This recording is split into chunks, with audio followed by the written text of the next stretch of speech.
My name is Fatima Haya. I come from Kolat.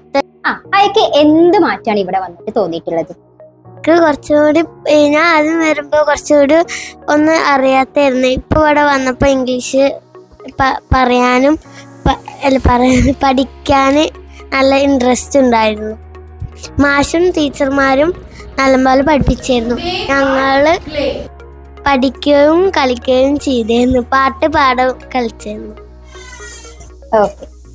പിന്നെ മാഷ് ഓരോ എസും എച്ചും വന്ന ഷ് വായിക്കുന്നതൊക്കെ പഠിപ്പിച്ചു തന്നിട്ടുണ്ടായിരുന്നു. മാഷും ടീച്ചർമാരും പഠിപ്പിച്ചു തന്നിട്ടുണ്ടായിരുന്നു. പിന്നെ ടീച്ചർ അങ്ങനത്തെ ഇങ്ങനെയുള്ള ഒക്കെ പഠിപ്പിച്ചു തന്നായിരുന്നു.